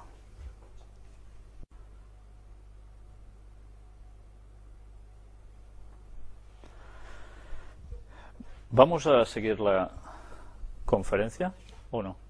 ¿Sí? Vale. Pues vamos a seguir la conferencia precisamente con el diagrama de longevidad o algunos diagramas de longevidad y alguna explicación también pertinente. Aquí tenemos, como antes del diluvio, las edades de los patriarcas puestas por años en la izquierda y abajo los años desde la creación, y podemos situar a los personajes importantes, Adán, Set, Enos, Cainán, etcétera. Vemos hasta qué años llegaron, por ejemplo Sem, 1600 años después de la creación. Y vamos a ver también esta otra gráfica interesante ya postdiluvio, después del diluvio, donde vemos a partir de Sem van pasando los años con Arfaxad, Sala, Pelé, Eber, etcétera, etcétera, hasta Abraham, Isaac, Jacob y José, el transcurso de años que suceden. Y también ahora lo que vamos a ver es los factores conducentes a la pérdida de longevidad. Hay muchos estudios hechos sobre esto. ¿Por qué la gente posterior al diluvio vivió tantos años menos en comparación con los antediluvianos? ¿Eso es coherente? ¿Es lógico? ¿Qué pudo pasar para que la gente viviera menos? Se han hecho estudios, yo creo que fantásticos, de bien hechos que están, de las explicaciones de por qué esto ha sucedido así. Vamos a ver aquí una tesis precisamente muy interesante, que es un buen resumen de otras personas científicas que han estudiado sobre esto. ¿Qué factores llevaron a la disminución de la longevidad tras el diluvio? Punto número 1. El colapsamiento de la cubierta de agua, seguramente vaporizada, que rodeaba la Tierra a modo de filtro y de cubierta tipo invernadero, que daría al mundo antediluviano un clima subtropical de polo a polo. El clima era el mismo en todo el planeta. El eje de la Tierra, además, era recto, no estaba inclinado como conocemos ahora la Tierra. Vimos nosotros cómo a través del tsunami de Sumatra y de otros posteriores, como también el que pasó en Japón, cómo el eje de la Tierra se ha ido inclinando cada vez que pasaba un hecho así. Pues imaginaros un diluvio que veremos que no solo fue agua que descendió en picado desde arriba del cielo, sino que salió también de otros lugares, o sea, del propio subsuelo, más otras cosas que llegaron a acontecer, como evidentemente el eje de la Tierra dejó de tener la verticalidad pertinente. Esto provocó que post-diluvio la atmósfera fuera distinta, la infracción de los rayos del Sol o la refracción de los rayos del Sol sobre la Tierra, se crearan los polos, el clima fuera distinto en distintas zonas, todo fue distinto a raíz de eso. Vamos a ver el punto número 2. La intensa conmoción de los fondos oceánicos, con la apertura de innumerables bocas volcánicas, arrojando lava, agua juvenil, gases, etcétera, provocando una terrible actividad tectónica, transgresiones marinas. Lo que está diciendo aquí, en esta tesis, no es ninguna tontería. Vamos a ver cómo Ellen White, en sus escritos, ya nos decía exactamente que esto sucedió así. Y Ellen White no era ninguna científica, ya sabéis que más bien era una señora bastante humilde, bastante cateta, para que me entendáis, sin estudios prácticamente, y en cambio ella estaba describiendo todo lo que sucedió y con unos detalles que precisamente coinciden con lo que aquí se dice, la cual cosa provocó desgarres en toda la estructura de la Tierra. De ahí que ahora podamos llegar a entender todos los fósiles que se van encontrando, los distintos estratos, los distintos objetos, y el por qué el mundo está subdividido en continentes tal como lo tenemos ahora. El diluvio modificó drásticamente toda la Tierra. Punto número 3. El campo magnético de la Tierra, en progresiva disminución, habría daños genéticos en los hombres antes del diluvio. El campo magnético actúa como escudo deflector de los rayos cósmicos que inciden en la Tierra, y al ir perdiendo progresivamente su eficacia, estos rayos inciden con mayor fuerza sobre la población de la Tierra. Claro, ya afecta directamente al género humano también. En el punto número 1 nos he terminado de comentar de cómo dar la explicación aquí.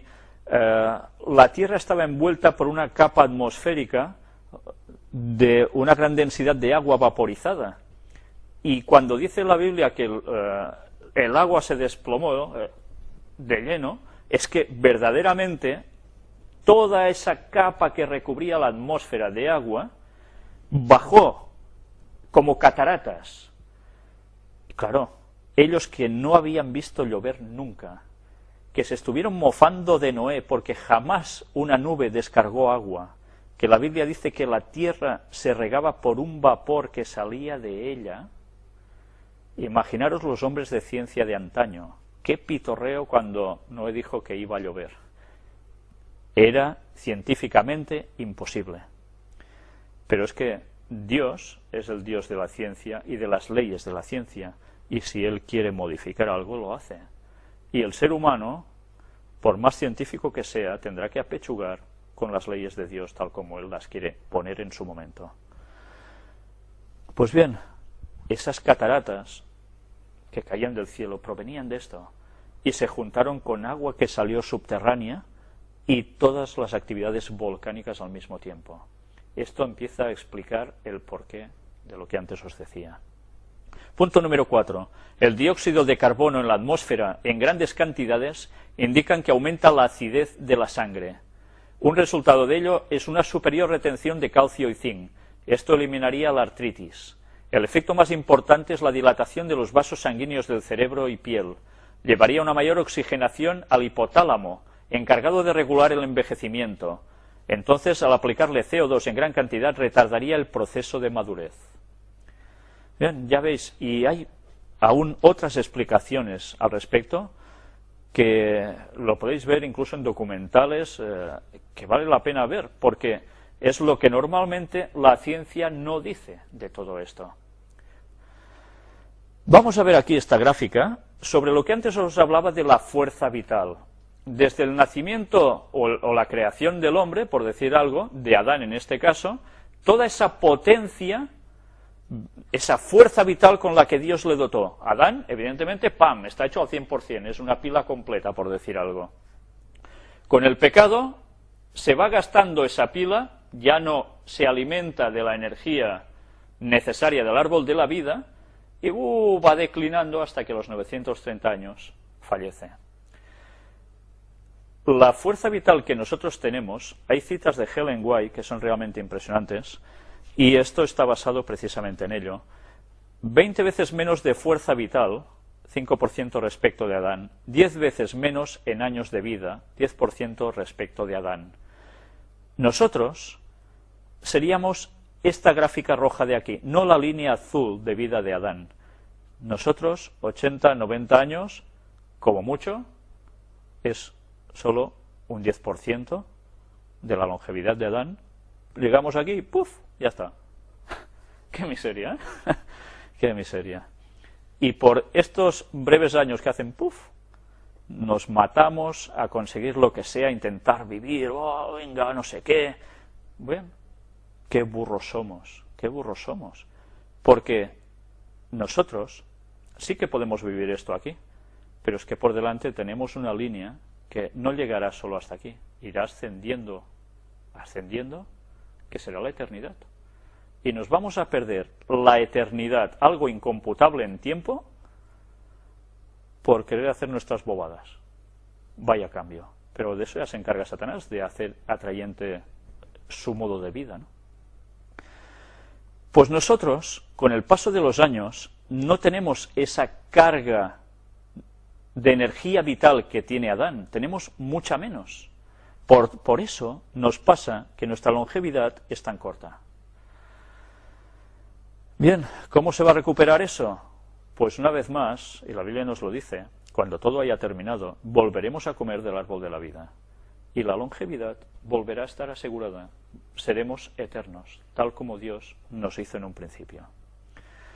Por eso es importante que nosotros nos cuidemos. Si queremos mantener esa línea de energía vital en nosotros dentro de lo posible, debemos cuidar nuestras vidas a todos los niveles, en nutrición, en ejercicio, en cuestiones como el aire, etcétera, etcétera, el agua, el sol, todo debemos cuidarlo. Y que nuestro modo de vida, además, esté en comunión con Dios.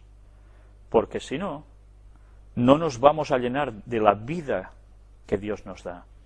¿Sabéis? Cuando las personas en verdad, y esto yo os diría que lo experimentaréis, y sé que muchos de vosotros ya seguro que lo ha experimentado en sus vidas, haced la prueba algún día. Si vosotros estáis mal de salud durante un día, no os encontráis nada bien por lo que sea, pero curiosamente viene a vosotros una persona con la cual vosotros habláis de la palabra de Dios, del Evangelio, y empezáis a hablar con esa persona, y os daréis cuenta que curiosamente, cuando estáis hablando con esas personas, ya ha cambiado vuestro dolor, os encontráis mucho mejor, y cuando habéis terminado de hablar con esa persona estáis la mar de bien. Y además, mentalmente, os notáis muy llenos. Eso no es una característica mental que pase porque, mira, es como el que mira un partido de fútbol y mientras se distrae. No, no. Cuando nosotros damos vida a través de la palabra de Dios, Jesús dijo, yo soy la vida, estamos dando a Jesús a los demás, estamos dándoles vida. Pero nosotros recibimos vida de Dios en el momento en que damos vida a los demás con el Evangelio. Y así es como nos vamos llenando. Y el árbol de la vida de Dios pasa a ser el conocimiento de Dios que transmitimos a los demás. Así Dios nos va llenando a nosotros. Sé que muchos de vosotros y de los que están viendo esta conferencia seguro que lo saben, pero vale la pena decirlo. La vida la conseguimos dando vida a los demás, no haciendo el mal a los demás. Aquí tenemos una gráfica ultra extensa que no se ve ni torta, pero para haceros una idea, ahora la iremos comprobando en porciones. La parte de la izquierda, ¿veis que estos palitos son muy largos? Son los antediluvianos, son los años que iban viviendo. Luego estos otros del medio son los postdiluvianos. Vemos como la cosa va bajando, descendiendo, y luego pasan todos estos años hasta llegar a la derecha de todo que ¡pip!, aparecemos aquí nosotros con nuestras edades de longevidad. Aquí lo vemos más detallado: Adán, Set, Enós, etcétera, etcétera, los años que fueron viviendo y los años que fueron transcurriendo desde la historia de la humanidad. Y aquí vemos ya los postdiluvianos. En este caso tenemos a Sem. Sem sería la bisagra entre el mundo antediluviano y el mundo postdiluviano. Noé, su padre, sería uno de ellos, junto con su esposa, sus 3 hijos y sus 3 mujeres. Por eso eran postdiluvianos, pero siguieron viviendo aún bastante dentro de todo. Pero luego ya la siguiente generación, pam, pam, parece que aquí se mantiene un poquillo, va bajando, y la cosa ya va rondando por estas edades. Luego pasan los años, llegamos al 2010, 2011, nuestro año, y pam, aquí nos quedamos. Y aún gracias, y aún gracias. Pues bien, esta es la gráfica, si los ponemos a todos más o menos juntitos, con todos los patriarcas bíblicos, etcétera, etcétera. Esta es la realidad de la vida. Y ahora vamos a terminar el tema de hoy con unas citas de Ellen White. Va a ser una parte de sus citas. Vamos a quedarnos a la mitad de una lectura de su libro, de un capítulo de su libro, y empalmaremos con la siguiente conferencia, el próximo día, si Dios quiere, con la continuación de este escrito y muchos más que ella produjo, precisamente mostrándonos cómo era la vida del hombre antediluviano, cuál era la situación del mundo. No vamos a partir precisamente de los días anteriores al diluvio o de esos pocos años. Tendremos que remontarnos casi al origen del hombre, para que vayamos comprendiendo cómo las cosas fueron realmente cambiando. Aquí tenéis a Ellen White, cuando ya era una anciana. Sabéis que murió a los 87 años, en 1915. Y de la cual hemos visto escritos tan impresionantes que nadie puede negar su veracidad con el cumplimiento que vemos cada día. Vamos a leer precisamente de uno de sus libros, de sus primeros libros, Patriarcas y Profetas, donde nos narra la historia desde el origen del hombre hasta una cierta cantidad de profetas. Y después ese libro tiene una continuación que es Profetas y Reyes, que es la continuación de hasta prácticamente los tiempos de Jesús. Vamos a leer el capítulo 6, iremos deteniéndonos a veces mientras vayamos leyendo, como hicimos en anteriores conferencias, y nos trata directamente de Set, el tercer hijo de Adán y Eva, y Enoc, del cual antes hemos también mencionado algo. Adán tuvo otro hijo, que debía ser el heredero de la promesa divina, el heredero de la primogenitura espiritual. El nombre dado a este hijo, Set, significa señalado o compensación, pues dijo la madre: Dios me ha sustituido otra simiente en lugar de Abel, a quien mató Caín. Esto se registra en Génesis 4:25.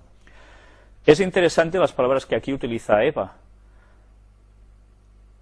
Simiente en lugar de Abel.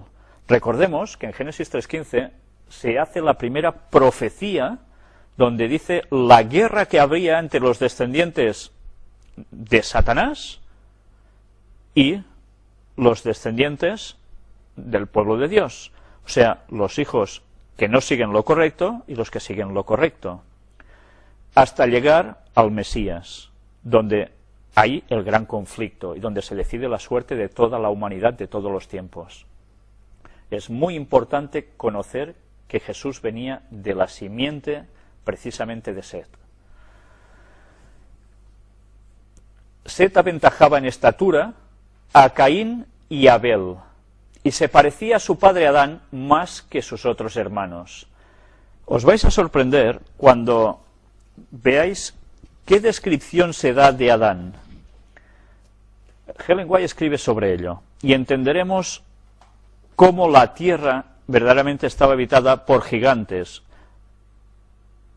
Gigantes en comparación con nosotros, evidentemente. Tenía un carácter digno y seguía las huellas de Abel.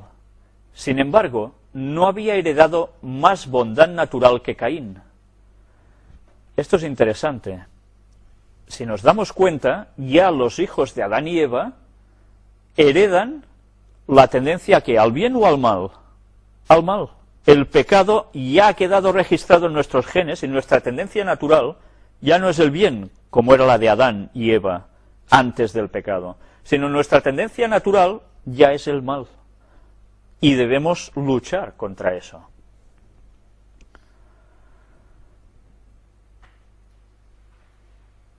Acerca de la creación de Adán se dice, a la semejanza de Dios lo hizo. Pero el hombre, después de la caída, engendró un hijo a su semejanza, conforme a su imagen. Génesis 5, 1 y 3.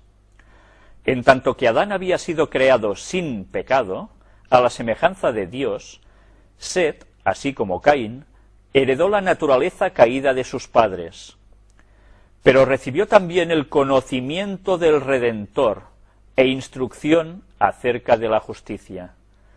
Una vez más nos sale la palabra conocimiento. Recordad que en una anterior conferencia estuvimos hablando precisamente de ese conocimiento. ¿Recordáis las palabras de Oseas? Mi pueblo se perdió por falta de conocimiento. Pues había una línea genealógica que lo tenía. Mediante la gracia divina sirvió y honró a Dios y trabajó como Abel lo hubiera hecho de haber vivido, por cambiar las mentes pecaminosas de los hombres y encauzarlas a reverenciar y obedecer a su Creador. Ya nos está refiriendo que él seguía, pero los demás hermanos no, ni sus descendientes. Por eso intentaba encauzarlos en lo correcto. Y a Set también le nació un hijo, y llamó su nombre Enós. Entonces los hombres comenzaron a llamarse del nombre de Jehová. Génesis 4:26, interesante, comenzaron a llamarse del nombre de Jehová. Los fieles habían adorado a Dios antes, pero a medida que aumentaba el número de los seres humanos, se iba multiplicando, se hacía más visible la distinción entre las dos clases en que se dividían. Había franca lealtad hacia Dios de parte de una clase, así como desprecio y desobediencia de parte de la otra. Las dos simientes. Antes de la caída, nuestros primeros padres habían guardado el sábado que había sido instituido en el Edén, y después de su expulsión del paraíso, continuaron observándolo. El sábado no fue un invento para los judíos, el sábado se dio en la creación. Por tanto, es para todos los hombres, no solo para judíos. Habían gustado los amargos frutos de la desobediencia y habían aprendido lo que tarde o temprano aprenderán todos aquellos que pisotean los mandamientos de Dios, a saber, que los preceptos divinos son sagrados e inmutables, y que la pena por la transgresión es ineludible. El sábado fue honrado por todos los hijos de Adán, que permanecieron leales a Dios. Pero Caín y sus descendientes no respetaron el día en el cual Dios había reposado. Eligieron su propio tiempo para el trabajo y el descanso, sin tomar en cuenta el mandamiento expreso de Jehová. Digamos que la marca de la bestia ya estaba en los orígenes de los tiempos. Solo los guardadores del sábado seguían lo que Dios hacía o quería para ellos. Al recibir la maldición de Dios, Caín se había retirado de la familia de sus padres. Había escogido primeramente el oficio de labrador y luego fundó una ciudad, a la cual dio el nombre de su hijo mayor. Esto es interesante, ¿eh? Démonos cuenta cómo Caín es el primero en fundar una ciudad. Se había retirado de la presencia del Señor, desechando la promesa del Edén restaurado, para buscar riquezas y placer en la tierra maldita por el pecado, y así se había destacado como caudillo de la gran multitud que adora al Dios de este mundo, o sea, Satanás. Fue el líder de ellos, Caín. sus descendientes se distinguieron en todo lo referente al mero progreso terrenal y material. ¿Veis sus descendientes qué hicieron? Un progreso terrenal y material. ¿Qué es esto? Pues una buena civilización, no es otra cosa. Pero menospreciaron a Dios y se opusieron a sus propósitos hacia el hombre. Al homicidio, cuya comisión iniciara Caín, Lamec, su quinto descendiente, agregó la poligamia y con cínica jactancia reconoció a Dios tan solo para sacar de la venganza prometida a Caín una garantía de su propia salvaguardia. Abel había llevado una vida pastoral, habitando en tiendas o cabañas, y los descendientes de Set hicieron lo mismo y se consideraron peregrinos y advenedizos sobre la tierra, que buscaban una patria mejor, es a saber, la celestial. Y esto se escribe en Hebreos 11, 13 y 16. Qué curioso, ¿eh? El pueblo de Dios llevaba una vida natural, mientras los otros se apiñaron en ciudad. Interesante este concepto, ¿eh? Durante algún tiempo, las dos clases permanecieron separadas. Esparciéndose del lugar en que se establecieron primeramente, los descendientes de Caín se dispersaron por todos los llanos y valles donde habían habitado los hijos de Set. Y estos, para escapar a la influencia contaminadora de aquellos, se retiraron a las montañas y allí establecieron sus hogares. Evidentemente, los otros eran más. Ellos eran solo de un palo de la dinastía, por decirlo de algún modo, ¿no? Los otros eran más y se extendieron más, y fueron cada vez más hacia ellos, que estaban separados porque ellos no querían ser paganos. Y al final se vieron obligados a tener que retirarse a las montañas. Vayamos aprendiendo las lecciones, porque la historia siempre se repite. Mientras duró esta separación, los hijos de Set mantuvieron el culto a Dios en toda su pureza, pero con el transcurso del tiempo se aventuraron poco a poco a mezclarse con los habitantes de los valles. Ya sabéis, esas pequeñas transigencias, bueno, un poco con ellos no pasará nada. Esta asociación produjo los peores resultados. Vieron los hijos de Dios que las hijas de los hombres eran hermosas. Génesis 6:2. Aquí las personas que quieran seguir diciendo que eran ángeles caídos, lo tienen muy mal.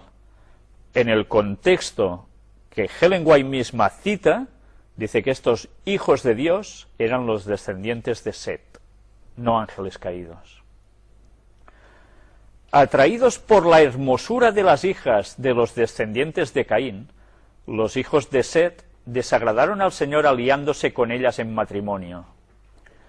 Muchos de los que adoraban a Dios fueron inducidos a pecar mediante los halagos que ahora estaban constantemente ante ellos y perdieron su carácter peculiar y santo. Al mezclarse con los depravados, llegaron a ser semejantes a ellos en espíritu y en obras. Menospreciaron las restricciones del séptimo mandamiento y tomáronse mujeres escogiendo entre todas. Los hijos de Set siguieron el camino de Caín, que se registra en Judas, versículo 11. Es interesante, los hijos de Set siguieron el camino de Caín, se habían corrompido también el pueblo de Dios. Fijaron su atención en la prosperidad y el gozo terrenales y descuidaron los mandamientos del Señor. A los hombres no les pareció tener a Dios en su noticia, se desvanecieron en sus discursos, y el necio corazón de ellos fue entenebrecido. Por tanto, Dios los entregó a una mente depravada. Romanos 1, 21 y 28. Es lo que posteriormente también el apóstol Pablo dice, y a lo bueno llamaron malo, y a lo malo bueno, ¿no? Ahora parece que las cosas malas debemos aceptarlas como algo normal. Va en contra de lo que sabemos que debe ser, pero es igual, todo es normal, y todo es bueno. El pecado se extendió por toda la tierra como una lepra mortal. Adán vivió casi 1000 años entre los hombres como testigo de los resultados del pecado. Con toda fidelidad trató de poner coto a la corriente del mal. Es impresionante, ¿eh? Adán se dio cuenta de cómo había metido la pata haciendo entrar la destrucción en la tierra, el mal, con su pecado. ¿Y qué quiso hacer? Combatir, poniendo freno al mal. Se le había ordenado instruir a su descendencia en el camino del Señor y cuidadosamente atesoró lo que Dios le había revelado, y lo repetía a las generaciones que se sucedían. A sus hijos y a sus nietos, hasta la 9ª generación, pudo describir Adán el estado santo y feliz del hombre en el paraíso, y repitiéndoles la historia de su caída, les refirió los sufrimientos mediante los cuales Dios le había enseñado la necesidad de adherirse estrictamente a su ley, y les explicó las misericordiosas medidas tomadas para su salvación. Pero sólo unos pocos prestaron atención a sus palabras. A menudo le hacían amargos reproches por el pecado que había traído tanto dolor a sus descendientes. Lo de Adán fue un martirio. Esos 900 y pico de años que vivió, 935, para él fueron un suplicio, intentando mitigar el mal que había hecho, y encima tenía que soportar los reproches de los demás que le culpaban a él de, mira, somos así por culpa tuya, ¿no? Eso no debería ser nada fácil, ¿eh? La de Adán fue una vida de tristeza, humildad y contrición. Cuando salió del Edén, la idea de que tendría que morir le hacía estremecerse de terror. Conoció por primera vez la realidad de la muerte en la familia humana cuando Caín, su primogénito, asesinó a su hermano. Lleno del más agudo remordimiento por su propio pecado y doblemente acongojado por la muerte de Abel y el rechazamiento de Caín, Adán estaba abrumado por la angustia. Veía cómo por doquiera se esparcía la corrupción que iba a causar finalmente la destrucción del mundo mediante un diluvio, y a pesar de que la sentencia de muerte pronunciada sobre él por su hacedor le había parecido terrible al principio, después de presenciar durante casi 1000 años los resultados del pecado, Adán llegó a considerar como una misericordia el que Dios pusiera fin a su vida de sufrimiento y dolor. Casi nada, ¿eh?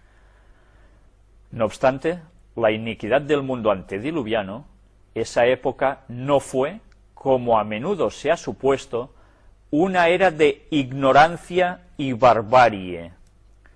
Aquí ya nos está haciendo vislumbrar cómo era el hombre antediluviano. No eran ni ignorantes ni bárbaros. Los hombres tuvieron oportunidad de alcanzar un alto desarrollo moral e intelectual.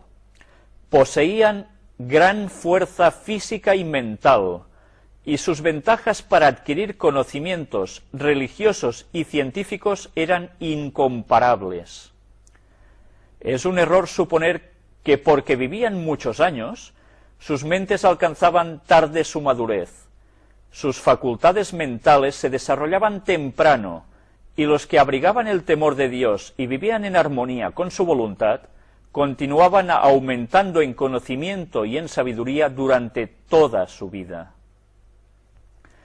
Si pudieran compararse con los antediluvianos de la misma edad, los más ilustres eruditos de nuestros tiempos parecerían muy inferiores en vigor mental y físico. A medida que se acortó la vida del hombre y disminuyó su vigor físico, también se aminoró su capacidad mental. Hoy día hay hombres que dedican al estudio un periodo de 20 a 50 años y el mundo se llena de admiración por sus éxitos. Pero qué limitados son estos triunfos cuando se los compara con los de aquellos hombres cuyo vigor físico y mental se desarrollaba durante siglos. Es verdad que los hombres de los tiempos modernos tienen el beneficio del conocimiento alcanzado por sus predecesores. Los genios que proyectaron, estudiaron y escribieron han legado sus trabajos a quienes les han seguido. Pero aún en este respecto, y en lo que concierne meramente a los conocimientos humanos, cuán superiores fueron las ventajas de los hombres de aquella edad antigua. Tuvieron entre ellos durante siglos a aquel que Dios había formado según su propia imagen, a quien el Creador mismo declaró bueno, el hombre a quien Dios había instruido en toda sabiduría del mundo material. Adán había aprendido del Creador la historia de la creación. Él mismo había presenciado los acontecimientos de 9 siglos y comunicó sus conocimientos a sus descendientes. Los antediluvianos no tenían libros ni anales escritos, pero con su gran vigor mental y físico disponían de una memoria poderosa que les permitía comprender y retener lo que se les comunicaba para transmitirlo después con toda precisión a sus descendientes. Qué distinto de nosotros, que nos cuentan algo y cuando se lo decimos a los otros ya no tiene nada que ver lo que contamos, ¿no? Hacer la prueba, eso que llaman el teléfono, ¿no? Que uno se corre la voz al otro y cuando da toda la vuelta al círculo de personas, el final no tiene nada que ver con lo que era. Durante varios siglos hubo 7 generaciones que vivieron contemporáneamente y tuvieron la oportunidad de consultarse para aprovechar cada uno los conocimientos y la experiencia de las demás. Claro, su longevidad les daba para esto. Las ventajas que gozaron los hombres de aquellos tiempos para obtener un conocimiento de Dios por el estudio de su obra no han sido igualadas desde entonces. Lejos de ser una era de tinieblas religiosas, fue una edad de grandes luces. Todo el mundo tuvo la oportunidad de recibir instrucción de Adán, y los que temían al Señor tuvieron también a Cristo y a los ángeles por maestros. Casi nada, ¿eh? Y tuvieron un silencioso testimonio de la verdad en el huerto de Dios, que durante siglos permaneció entre los hombres. Está hablando del huerto del Edén. Adán y Eva habían sido expulsados de allí, pero el huerto aún estaba allí en tiempos antediluvianos. A la puerta del paraíso, guardada por querubines, se manifestaba la gloria de Dios. Y allí iban los primeros adoradores a levantar sus altares y a presentar sus ofrendas. Allí era donde Caín y Abel habían llevado sus sacrificios y Dios había condescendido a comunicarse con ellos. Interesante, ¿eh? En la puerta del paraíso, donde los querubines estaban y con esa espada encendida que revoloteaba, no permitían el acceso al árbol de la vida para que el pecador siguiese viviendo eternamente. Allí es donde se manifestaba la gloria de Dios. Y esto los antediluvianos lo veían durante años y años. Y los que seguían a Dios, allí se concentraban. El escepticismo no podía negar la existencia del Edén mientras estaba a la vista, con su entrada vedada por los ángeles custodios. El orden de la creación, el objeto del huerto, la historia de sus 2 árboles tan estrechamente ligados al destino del hombre, se refiere también al del conocimiento del bien y del mal, el que fue la transgresión de ellos, eran hechos indiscutibles, y la existencia y suprema autoridad de Dios, la vigencia de su ley, eran verdades que nadie pudo poner en tela de juicio mientras Adán vivía. A pesar de la iniquidad que prevalecía, había un número de hombres santos, ennoblecidos y elevados por la comunión con Dios, que vivían en compañerismo con el cielo. Eran hombres de poderoso intelecto, que habían realizado obras admirables. Tenían una santa y gran misión, a saber, desarrollar un carácter justo y enseñar una lección de piedad, no sólo a los hombres de su tiempo, sino también a las generaciones futuras. Solo algunos de los más destacados se mencionan en las Escrituras, pero a través de todos los tiempos Dios tuvo testigos fieles y adoradores sinceros. Y bien, vamos a dejarlo aquí, porque ahora vamos a hablar de Enoc. Pero esto tendrá que ser en la próxima conferencia. Creo que con lo que hoy hemos visto hemos tenido ya una buena introducción. Y con lo que Ellen White nos ha ido desvelando, hemos ido comprobando en sus palabras cómo era el hombre antediluviano. Nada que ver con la evolución que nos explican siempre.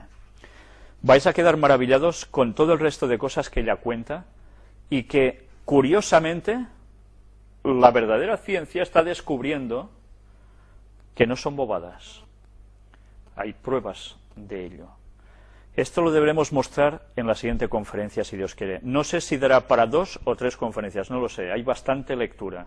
pero creo que es indispensable que no nos perdamos nada de lo que dice, porque nos va a ayudar a saber por dónde pisamos y cómo Satanás está preparando al mundo para el gran engaño final. Toda la historia se va a repetir. El mundo no va a volver a ser destruido por un diluvio. Esta es la promesa que se le da a Noé. Pero en cambio va a pasar algo sumamente grave. Debemos prepararnos como esta gente noble de la que al final hemos leído y hacer lo mismo que ellos. Porque el pueblo de Dios, del último tiempo, tiene que hacer el mimetismo de lo que hicieron ellos. Si no, no vamos a escapar de la cuestión. Bien, no quiero haceros perder más tiempo, ya es tarde.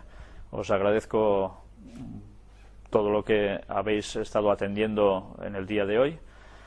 Y bien, ya os remito, si Dios quiere, a la próxima semana para seguir con no el desenlace, porque aún va a tardar un poco, pero sí con la continuación de este tema que realmente cambia el paradigma mental que nos han impuesto durante años desde pequeños, que tanto se ha trabajado en las escuelas y con un propósito: apartarnos de Dios. Pues nada más, muchas gracias por vuestra atención y que Dios os bendiga.